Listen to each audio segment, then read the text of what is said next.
Good morning, everybody. I'm recovering from a cold, so hopefully my voice will stay with us this morning. But it's always a pleasure to be here. So we're gonna get started. And our topic this morning is the end of death, right? We're always very intrigued by the topics that are given to us by you guys, and we have the flexibility, right? The topic is very broad, so we have to kind of narrow it down. So what are we gonna focus on this morning as we study this topic together? So we chose to focus not so much on the actual, how do we die, right? We're not talking about that. We're not talking about how the physical body dies. We're not talking about what happens right after the body dies and what happens to the spirit. We're gonna talk to the idea of death in general. Like, how do we live our lives in the present moment, knowing that life is one of the certainties that we have, right? And that death will come to all of us. So how do we live our lives in that way? In the initial reading, right, nothing is coincidence, so it talks about not everybody. And I want you to keep in mind as we talk about this topic, not everybody has the same understanding we do, right? Not everybody has the understanding that Spiritism will bring to this topic. So keep that in mind, right, as we kind of talk about it. There are very deep differences, and we're going to take a look at those, right? Why did Jesus invite us to have this understanding and not others at this moment? There is a big difference. So how can we, knowing what we know, live our lives differently? So people can see that difference in us and know there's something different about them. Why do they live this way? What knowledge do they have that I don't? So we're going to talk about that. And we're going to think about how are we ready to serve and be instructed. And we're here this morning, right? We're all here and we're ready. We're ready to be instructed. We're ready to serve when we're called. So we're going to talk about that. And I want you to pay attention that as part of the slide, there's a little ticket at the top. Does everybody see kind of like the ticket? Kind of like a traveling ticket. So I want everyone to imagine now that you have a ticket with you in your hand right now. So everybody has a ticket. And this is our ticket to the spiritual world, right? That is the ticket that we are all born with. The time we were born, the time we reincarnated, we were given that ticket. We don't know the date, right? We don't know the date. It says that date is pending. It might change, right? Depending on the circumstances of our lives. But we all have that ticket. And sometimes we forget it. We forget that ticket is with us all the time. And we don't know when that time will come. So I want you to think about that. And I'll refer back to the ticket. We're all traveling. We're all on this journey together. Some of us are going to, go before others. But what does that mean as we kind of have this conversation together? And I want to start with a personal connection to the topic. My dad is sitting in the back there, hiding his face. But earlier this year, we were all very surprised, I guess we can say, would be a nice word, when my dad had to stay at the hospital for 3 days, right? He suffered a mini stroke. And at the time, the doctors didn't know what was going to happen. We didn't know what would be the consequences. And those are the moments where life kind of calls you back and be like, okay, this is real, right? This is real. This is not just theory when we're talking about death and we're talking about the loved ones, what's going to happen to our loved ones. And this is a time where we're called to reflect back and think about, okay, this is a journey. We don't know how much time we have with the people on this journey with us. So it was a time for our family to kind of go through and kind of think about these things in very practical matters. So some of the implications and some of the things we're going to share in this talk are very practical.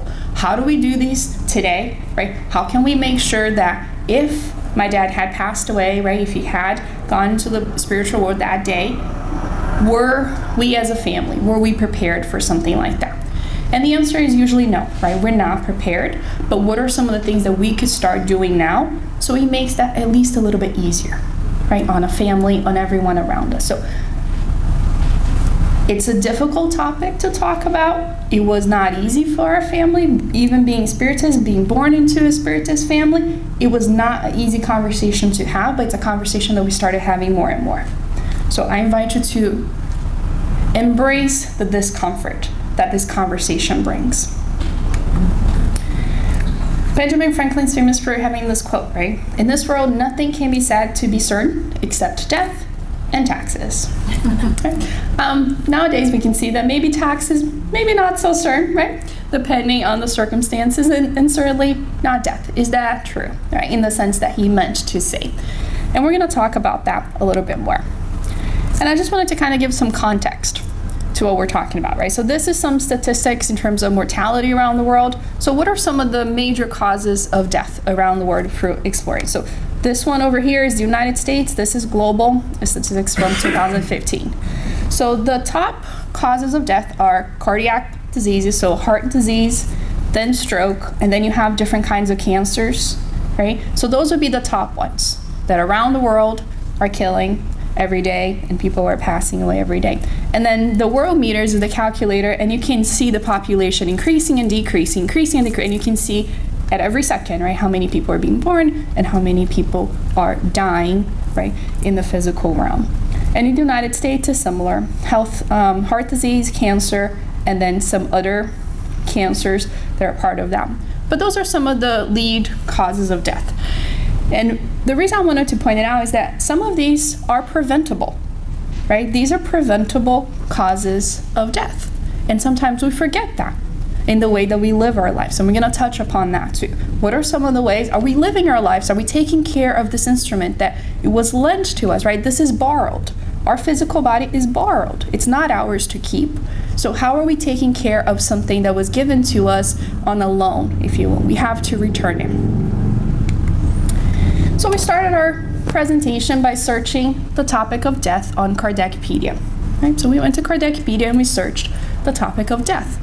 35 pages of results within the Spiritist doctrine. These are just the works that have been translated into English, right? So we got 35 pages. And we started looking through them and we're like, okay. But like I said, we didn't want to focus so much on the death aspect. So like, well, we'll see, right?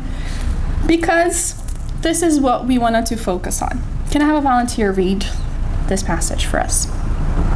Jesus came to teach mankind that true life is not the one lived here on earth, but rather the life lived in heaven. Mm-hmm. Right? So we wanted to focus on that life that's lived, the eternal life. So when we think about it, right, Jesus told us that this is not his kingdom, right? This was not his kingdom. The true life was going to be beyond. So we're going to try to focus on that. So I did a different search. So I searched for life, right? So when we looked in Kardecpedia, what are some of the topics that covered the idea of life? Especially, like, and then you had to narrow it down, okay, let's look into eternal life. But just life in general, over 40 pages of results came by. And we're looking through across the codification, all the different books, Kardec, and some of the Spiritist magazine, all those things are coming through. Okay, great. So now we have a better idea of what eternal life is going to look like. And then from now, okay, what are some of the questions that we want to think about, right? We know that death is dead, right? And a lot of people will say sometimes that Spiritism killed death. So death is dead in the sense that most people understand it. Because we know that some people don't believe in this at all. They think when the physical body dies, that's the end, period. No, nothing more. Some people believe that. The majority of people will have some sort of understanding that, no, that's not the end. Something happens, I'm just not sure what it is. And then some people, no, I know what happens. I'm pretty comfortable in my understanding what happens. And some people just don't know what to believe, right? Maybe they'll think this way today, maybe tomorrow will be something else. And they're kind of hoping that, if they kind of are on the fence, something will be true and they're going to be able to kind of do one or the other. But we know that this is true, right? We know that death is dead. So my question for us this morning is, how can our lives be different? Okay, how can our lives be different with this understanding that death does not play that same role, that it's not the end for us? Who can we be without the thought of death? And I don't know if we ever consider that question, right? For some of us, like, who can I be if I don't have that idea that death is coming for me, if I'm not afraid of death? Who can I be as a son, as a child? And that was the example I referred to when my dad had to be in the hospital, right? So who could I be as a daughter with that understanding that it's not the end, right? It's not going to be the end when it's my time, and it wouldn't be the end when it's his time. As a guardian, as a parent, as a spouse, a partner, or as a friend, who can we be in those relationships when that time comes? And we see a lot of the studies, psychology has told us, and all the research, that what really matters, right, when we ask people what made that life worth living, was the connections they had with the people in their lives, right? Was the people that they had around them, the quality of those relationships. That's what really mattered. So how can we right? How can our lives be different with this understanding, building those connections to be stronger, to be healthier connections, more loving connections as we live our lives. And during our research, we ran across this word. It was a new word for me. I had not come around this word in Spiritism, but this word came from research of personal coaching, so life coaches. And they've been using this word, metanoia. And it's a word from the Greek. And when we look at the meaning of the word, it means the journey of changing one's mind, heart, self, or way of life. And that word kind of plays that role, right? How can we change our lives? How can we live in a way that we're changing our minds, we're changing our heart, and we're changing the way we live our lives because of that? So we're going to kind of think of this word, metanoia, as we go. How are we doing in that process of changing? Spiritism invites us for that inner transformation. So how is that transformation that's happening inside translating to what's happening on the outside in our lives? And I said, right, those tickets. We're going to keep in mind those tickets. When we're planning for traveling, when we're going somewhere, we plan, right? I don't think many of us just wake up one day and be like, oh, I'm just going to go take, a world tour and I'm just going to hop on the plane and go. That doesn't happen. Right? We just don't do that because we need certain things in place, right? We're going to need to get the tickets. We're going to have to do some research in terms of that. You're going to think about where you're going to stay, right? What kind of lodging are you going to have when you travel? What places are you going to visit? You're going to think about all those things. Like, do you need a passport? What do you need to get to those places? And we plan, right? We plan a weekend. We plan for a weekend travel. We plan for like the summer vacation. Students are now almost on summer vacation time. There's a lot of plans involved.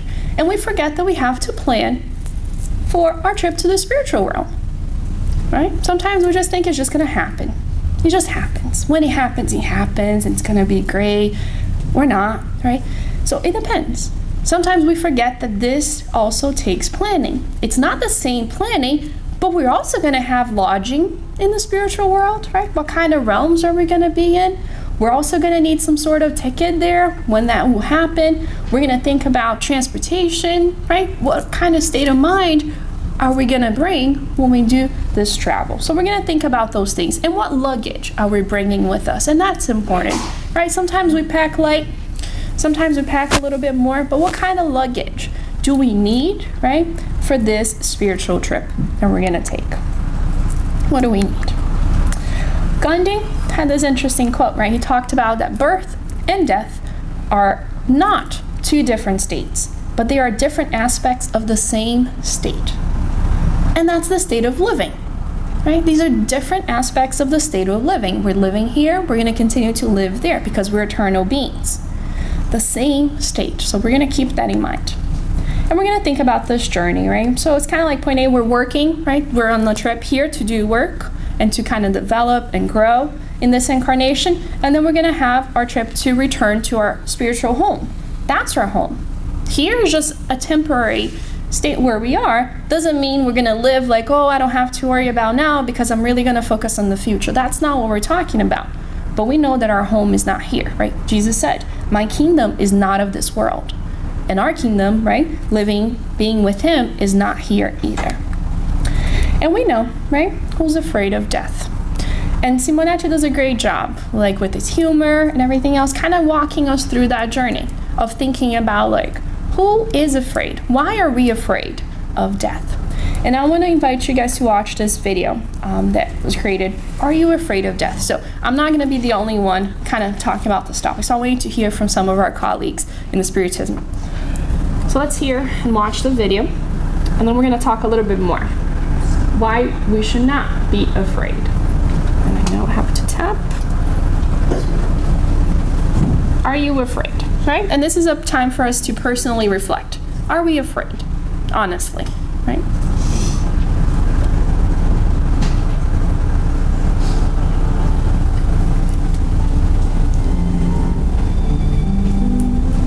Is it too low? Hold on. How do I tap him? Oh, I gotta turn it. That's what it was. Okay, so I'll go back a little. Thank you.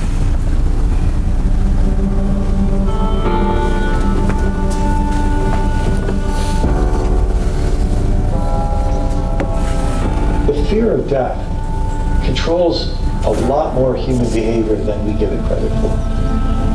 not only behavior of individuals, but also behavior of societies.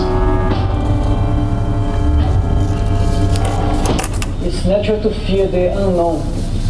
And when we don't know who we are and we don't understand our eternal nature, then we are afraid of ceasing to exist. People, they are afraid of death, but it's actually about the dying part. I am afraid of pain, the process of dying. But I know that when I die, my life will go on.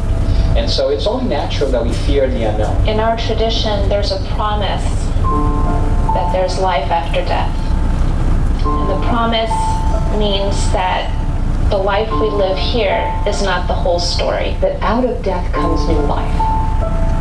Well, what does that mean? In the practice of their lives on earth, there are many experiences of life after death in many, many ways. We believe, however, that at the end of that life, there is still life with God who calls us to completion. Even though there are things you cannot see with your human eyes, your spiritual eyes are able to see, hence the existence of God.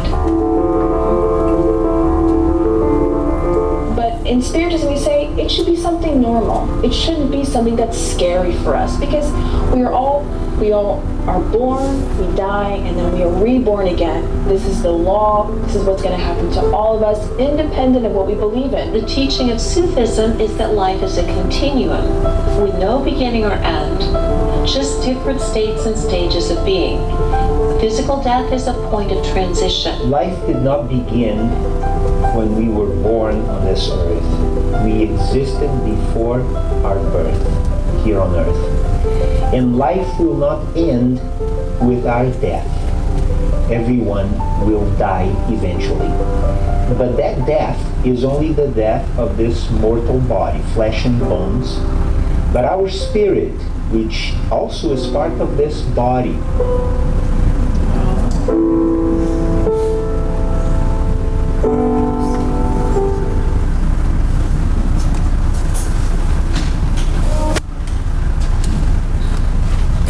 So we see, right, from different religions, different understandings, that it is not the end. Right? It's not just Spiritism that brings this message, but Spiritism has a unique message to give us. It's a little bit different from our friends in different beliefs. But what does that mean, right? We talked about in general, like why we should not be afraid, but why in particular Spiritists should not be afraid of death, right? What makes it different? What is the belief that we have? So Kardec asked the spirits, right? In the Spiritist book, question 153. How should we interpret eternal life? The life of the spirit is eternal, while that of the body is ephemeral. What we're talking about, right? That one is limited. When the body dies, the soul re-enters eternal life. So we're coming back, just that same idea that the spirit life did not begin when we were born here. That idea that we're going to re-enter eternal life. The fear, right?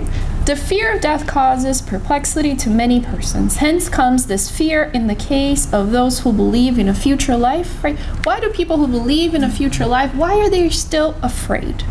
Why do we still sometimes are afraid of dying, right? The spirits tell us, death has no terrors for the righteous man, because with faith he has a certainty of a future life. Hope leads him to expect an existence happier than his present one. And charity, which has been the law of his action, gives him the assurance that in the world which he is about to enter, he will meet with no one whose recognition he will have reason to dread. Right? And sometimes this answer gets to the core of why sometimes we're still afraid, right? We're not necessarily afraid of death that will come. We're afraid of what's going to happen when we re-enter, right, our eternal home, and we might have to see some people that we dread seeing, that we have tried to avoid, because for us, sometimes charity, right, is still difficult. It is not our go-to state of mind a lot of times. But once we're able, right, to be able to live, right, his actions, right, have been in accordance in synchrony, in not synchrony is not the word, in affinity, thank you, with that law, that will be the ideal state. And then we're gonna truly be righteous spirits, right? And we're not gonna have any reason to dread, because it's just gonna be, I have friends here, I'm gonna have even better friends there, and we're all gonna be just happier in that state. And that will be the idea that we're aiming towards. Because Jesus told us, also right in the gospel, he said, truly, truly, when Jesus said truly, truly, like he really meant truly, truly. I say to you, if anyone keeps my word, right? The words, the idea of charity, that notion that we're going to love ourselves and we're going to love our neighbors in that idea, right? And we're going to follow God's laws. He will never see death. He told us that. And we believe him, right? We believe because we know it's not going to be the end. Our spirits are going to be, right, eternal. So just different states of that living. And we have evidence too. Right? We have evidence. And you probably have this book in the library here. The End of Death, right? Ademir Serrano, he did research on near-death experiences. And he worked with different patients, collecting their stories of what happens, right, when they got close to that point of death. Their spiritual experiences that they had. And that assurance that this is not it. They got to see loved ones, right? When they had that experience, they had to experience being spirits in the realm, and that understanding that came with them to be able to share their stories, to be able to retell. And if you're interested, Cardiac Radio also did an interview and did a piece with this, right? So we see that understanding of how things are going. And we also have evidence for mediumship. The beginning reading talked about that, right? The idea of our brothers and sisters from the beyond telling us their experiences. Full of resources and understanding how we know that life continues.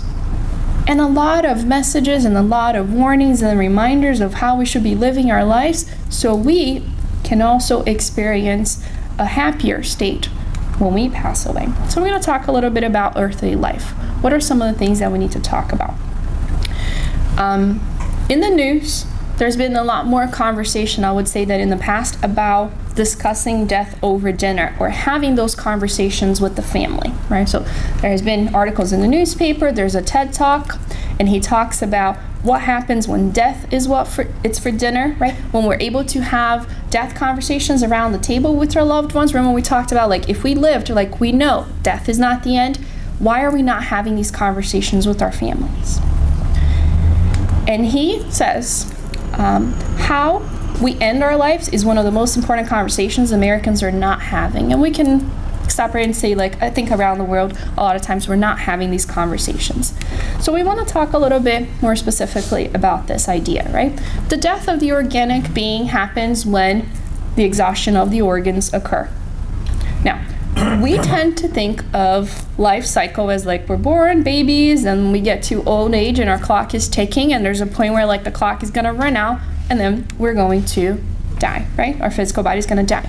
However, we know this is not the way it goes for everybody, right? We think a lot of times that this is how it's going to go, but we don't know when it will happen to each of us. That ticket that I talked about has a date, right? When will be our time? So sometimes we live like we're going to have more time. There's always more time. I don't have to worry about it now. There's always tomorrow, right? And sometimes we don't have tomorrow.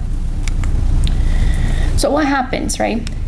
The matter is going to decompose and it's going to be used for other bodies. And it's beautiful to think that God, right, in his infinite wisdom, doesn't even waste the physical body. Even the physical body doesn't really die. And that is beautiful, right? Because the vital principle returns to general mass. And this is a lot that we learn in school, right? We learn in school the law of conservation of mass. Mass is never lost or gained in a chemical reaction. So, like, that process of decomposing the body, that matter is not wasted either. So when we talk about the end of death, we really mean the end of death. Our physical body itself doesn't really die. That matter is going to go into something else, right? If the body doesn't die, why would our spirit die? Why would that have an ending, our intelligent being? So when we talk about the research, like how do we start planning? And this is a practical application at this comfort conversation that we talked about in the beginning. Some of the things we must have in place in our life now, and everyone can kind of think about like, where are we in the state of planning for the earthly life? Like when that comes to an end, how will my family and my loved ones take care of things for us? Very important. We must keep important documents in one place. When my dad went to the hospital, we had to do some digging and find some important documents. Like, where's this, where's that? Like the list of medications, all those things we kind of had to go digging for because we didn't have it in one place. Organize most important records so they will be somewhat self-explanatory to other people. Do other people know where to find these important documents that you have? Maybe you have everything organized, but does somebody else know? Right? That's important to have. And then WebMD has this article, Putting Affairs in Order Before Death. And this is, again, not just for the people who are already sick. This is for us who are not sick and we just don't know, right? We can't live our lives assuming that tomorrow is going to be guaranteed. So they talk a little bit about some of the things. And again, different articles will recommend different things. This is the one we chose. But what's really important here is that the person who wrote the article talks about, I think the unspoken belief is that the death is optional. We live our lives a lot of times thinking that death is optional. It's like it happens to other people. It's not going to happen to me or to anyone I love. And this is not true. So we're going to talk about some of the things that we can do to bring peace of mind today, right? But also to provide guidance to the friends and family members we're going to leave behind. It is so much more like for them than it is for us. Right? Make it a little bit easier for the ones who are going to stay. So 5 recommendations that they have. Give someone durable power of attorney to manage your affairs if you become sick or unable to do so yourself. Right? And they talk about the planning for the return or planning for death as 2 parts. One is if you actually die, and the other one is if you become disabled somewhat that you can't make decisions for yourself. How will those things happen? So that would be number 1. Write a will, right? Have that. That may be sufficient estate planning for most people. We can do that. It's not very hard. Online, they have a lot of forms, and you can talk to an attorney to make sure that it's all set and taken care of. Write an advance care directive or living will. And that is important for us in Spiritism. Somebody else has to make that choice for us. Who is going to make that choice to make sure that, right, we're not interrupting life before the time is right? So having a live will give those directions. Make sure what you wanted will actually be carried out by somebody. So they can have a medical power of attorney, right, to carry out your wishes and the kind of treatment that you will like at the end of life. If you have children, right, name a guardian to take care of them. This is something that sometimes we forget. That we eventually end up with somebody that we probably wanted, but not always. That process may take some time. And number 5, right? Ease the trauma of the death of your survivors by planning your funeral. And this is a step that some people take, some people don't take. And it's optional. We're not saying you have to. But again, start at least talking about it. What would you have wanted, right? Because if people have to make decisions for us, then we're adding stress to them. What would Carolina have wanted, right? That conversation we have had. My husband, with my parents, they know I'm not planning out my funeral, but they know what I would have liked when that time has come. So again, how we're going to dispose of our bodies. And nowadays, they even have different ways, right? They have a more humanist funeral, and we can find that information about that. Celebration of life, and a lot of people choose to do that. But again, if that's your choice, let people know, right? And they even have talked about how graveyards could become forests, and that idea of the urns being an idea that where life truly can form from life, right? So there are different ways. And there's a whole video that talks about that. Soon coffins will be a thing of the past, is the title of the video. And we know we're moving that direction. As a society, we have a better understanding that life continues, right? Life after life, if we will. And some suggested steps. If we think we want to donate our organs, make that choice known to other people also. Make sure you have life insurance of some sort. That will help, right? With the financial needs of the family and the children. So that's, again, optional, but if something that you could consider. And think about long-term care. If you needed that, what would that look like for us? So these are some very practical things, knowing that we live in a material world, and this needs to be taken care of. So we want to think about that. because we really want to be thinking about, right, the trip we're taking to the spiritual realm. So one day, your life will flash before your eyes. Make sure it's worth watching, right? How are we living our life that's worth watching? When that moment comes and we kind of look back through our lives as if in a flash, will it be worth watching? If somebody made a movie of our lives, right? Would that be worth watching? And in the end, right, when we're lying in our deathbed, just 3 things matter. So our friend told us 3 things. How well we have lived, right? How well we have loved, and how well we have learned to let go. Those are the 3 things we're going to talk about. Now, how are we going to prepare for the life, for that trip to the spiritual world? By looking at these 3 questions. How well have we lived? How well have we loved? And then how well have we learned to let go? Because those are the things that are going to make that transition a lot more difficult for us if we haven't done these things, or if we haven't tried to do our best in pursuing them. In the book, The Powerful Engagement, they talk about the difference between energy and time. And the idea here is that a lot of times we focus so much on time management, right? We have 24 hours a day, however many days a week, right? 7 days a week. How do we manage our time? But the suggestion of the author is that we should really focus on managing our energy. So how do we manage our energy so our life is well lived, right? And he talks about the energy of the physical body. We need to make sure we have nutrition, fitness, and sleep, right? Those are important things to make sure our physical body, like I talked about, it has been loaned to us. It's not ours to keep, right? So we need to take care of it, making sure nutrition, fitness, sleep is happening. The emotional energy that we have, the motivation, our inspiration, how do we feel? We need to be in touch with our feelings, and sometimes we just like put it aside. Like, no, I'll deal with that later when I have time. We won't have time to do it later, so we need to manage our energy now. Thinking about our mental energy, right? Our focus, our attention in the now. It is one of the hardest things for us to do, to stay present in the moment, right? With technology, our world moving faster and faster all the time. How do we stay present in the task we're doing? And it's important to take breaks, right? Our minds were not meant to keep going all the time and stay focused. So how do we do that? And then the most powerful of all energies are spiritual energy. Are we connected with our spiritual being? Right? The purpose. What is our purpose in this life? Why are we here? Are we connected with that energy? So that's going to be something important. Why were we created, right? What is our purpose in this incarnation? So we need to spend some time connected to that energy and managing those 4 energies as we go.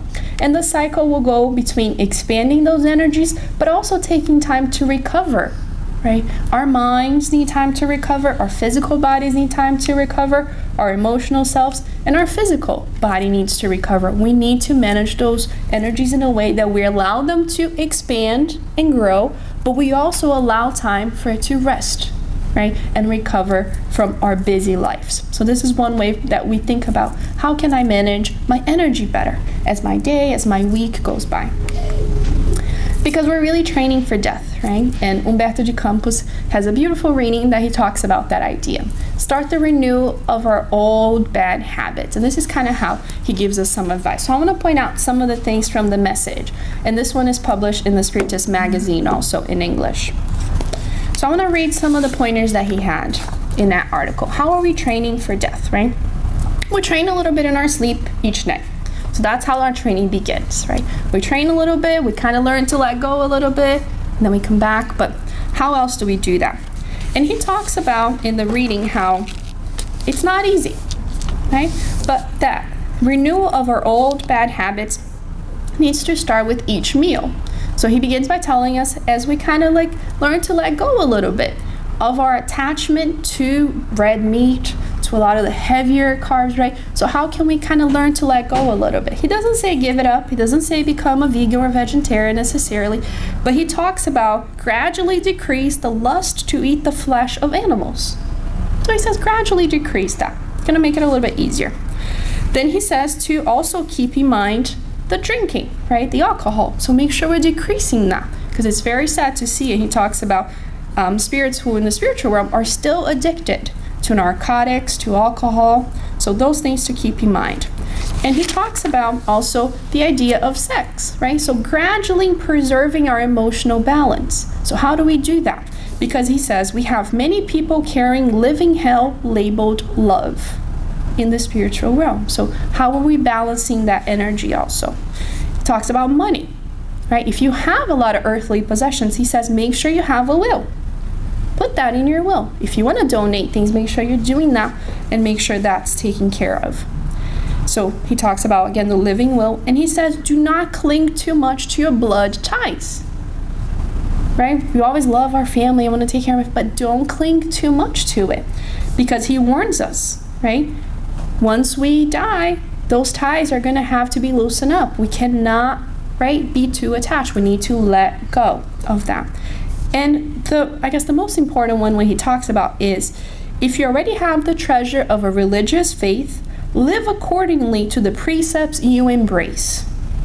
Right? We believe something. Are we living in accordance to that? Because that's going to be the hardest thing for us. And we have a lot of literature in Spiritism that tells us that, of Spiritists who knew, right? The more who has been given, the more it's going to be asked.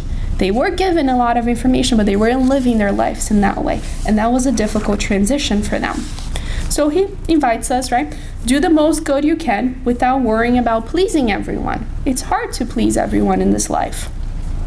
Keep your noble smile at all circumstances. Work always. Work incessantly for the good of others. Service is the best solvent for your grievances. And he talks about it at the end. Because sooner or later, death will offer you its business card, exposing you to everything that I cannot tell you now. Right? All the things that are going to happen, he can't tell us everything because we wouldn't even be able to understand.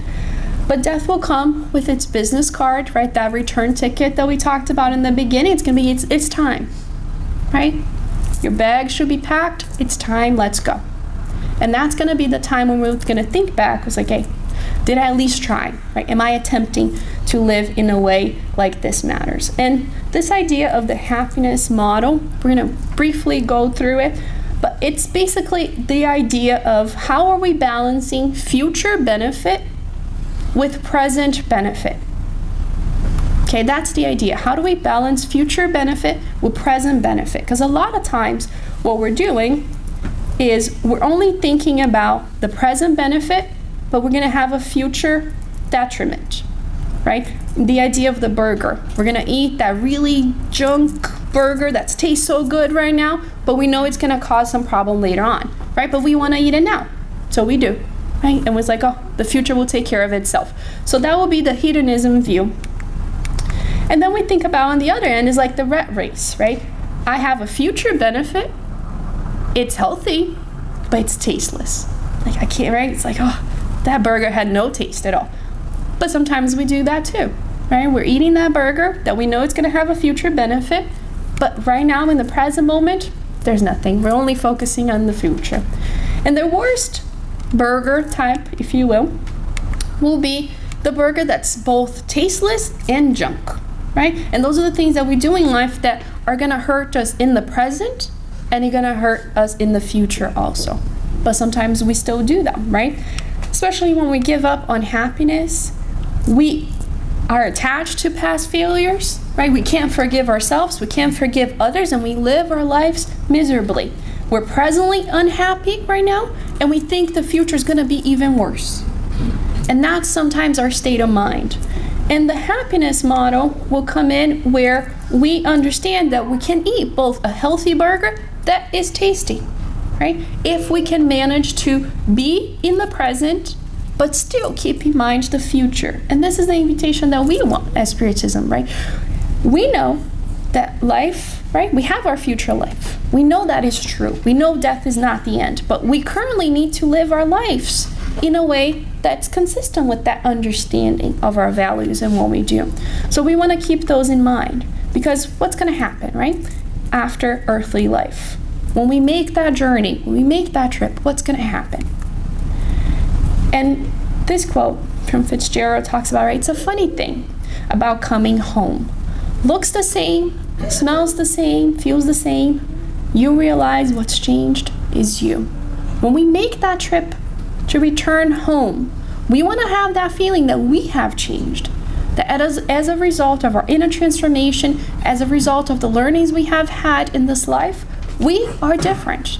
right? We should not be saying we're the same. When our friends and our family members in the spiritual realm see us again, they should, oh, you're just like when you were before. That's not a compliment, right? That's not going to be a compliment for us. So we want to be different. We want to have changed. Because again, our spirit is going to return to the realm where he has briefly left. Our understanding of time here is very different from their understanding of time. 80 years here, 90 years here, doesn't necessarily feel the same for our spiritual friends. And just like we talked about the physical body, right? That energy doesn't, the mass doesn't die. The energy doesn't die. And we also learned that from the laws of physics, right? The spirits, the paraspirit, energy cannot be created or destroyed. It can only be changed. It's changing forms, right? That spirit is eternal. It's not going to die. And what do we take, right? What do we take with us when we make that move? We're moving. What are we going to take? And we talked about some of those things already. Only the memory of this life and the desire to move to a better world. This is what we're going to take with us. The memory may be bitter or sweet, like we talked about, depending on the course of life it has left.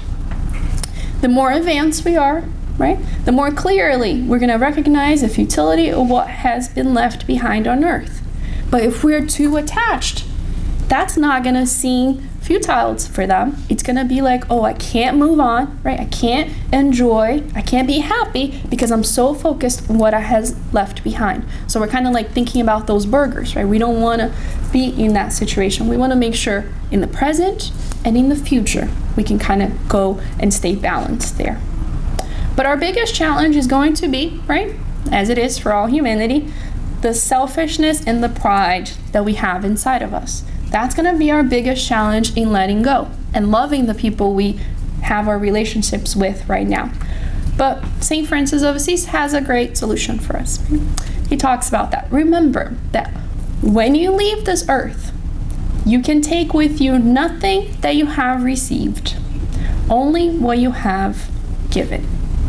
Right? And that's a beautiful solution to our pride and to our selfishness, because only what we have given to other people, right? Only those experiences where we're being charitable to others. It goes back to that idea when they talked about the righteous person has no fear, because they're what? Living in accordance with God's laws, right? And we're being charitable. So if we can do that, if we can focus more on the giving in the present, right? In the present moment, our future is going to be a little bit easier as we do that. The predominant sentiment when we die, right? The moment of death. Will it be doubt, fear, or hope? Hopefully we won't have any doubt, right? Because we know this is true. But it's going to be doubt with the skeptical, fear with the guilty, and hope with the good. And with the good, we're going to like open a parenthesis and say like those trying to do good, right? Not necessarily just the good, but those who are trying. Just like the definition of the good spiritists, right? We're trying. We're in that journey, the true spiritists. We're in that journey of inner transformation, and we're aiming towards being a little better today than I was yesterday. So we want to have hope for that understanding, because when we get to the spiritual life, the law of attraction is going to play its role. We're going to be attracted to the spiritual lodging where our mind goes to, right? The places we want to hang out. Those are the places we're going to go, right? As we sow, we'll reap. Those understandings of being in hell or heaven, those are going to be states of mind. What kind of states of mind do we associate with? Are we attracted to? Those are the places we're going to be able to stay and be there. And they leave us with, I guess, not necessarily just a message of hope, but also a message of like, how are we going to spend our time, right, in this present moment? So the spirits tell us, right, and they invite us, good spiritists. And they talk about us in being the workers of the last hour. So they tell us, here's the moment to pocket your wages. So put to good use the time that is left. And never forget that your existence, however long it may appear to be, is nothing but a fleeting moment in the immensity of time which forms eternity. So for this time that we have, we don't know how long it's going to be, but we want to make sure we're putting it to good use, right? Our energies, we're balancing our energies, and we're not forgetting to balance the spiritual energy, which is really the true connection that we have with our eternal being. And then we go back to those reflection questions as we close. Death is dead. There's no question about it. How will our lives be different? Right? How will we be different without the thought of death? How are we going to have those relationships with our son, with our child, with the guardians and parents, spouses and partners and friends? How would that look different if we understand that? And are we kind of sharing that understanding with them? We're not saying we need to make them become spiritists, but sharing this understanding with them is important, right? Having those conversations, as uncomfortable as they may be, is going to be important because we have a treasure that we carry with us, and it will be selfish not to share with others. It is their choice to believe it or not, to choose to understand it or not, but it would be selfish that we only keep it to ourselves. Like, how are we, in a way, helping them understand and think about it? They may not want to hear it now, but that's a little seed that we're planting, that when the time is right, when their time is right, not our time, when their time is right, they might be able to engage in similar conversations with us. And we go back to that idea, right? That journey, metanoia. We're all on this journey together. The journey of changing our minds, the journey of changing our hearts to become more loving, to changing ourselves through inner transformation, and to change our way of life today, in the present moment. We're not going to wait, oh no, when I get to the spiritual realm, it's going to be better, it's going to be easier, right? Let's start now, right? We're going to start now in the present moment. So I'll open it up to some questions now.